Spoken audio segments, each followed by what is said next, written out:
Today I will make chicken chow mein. First, marinate the chicken with salt and black pepper. Cut the vegetables.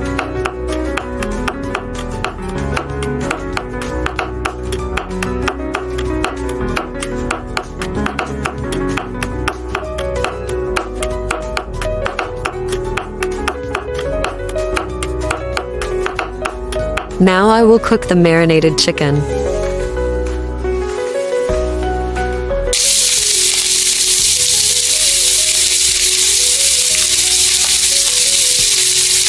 After cook the chicken, put all vegetables.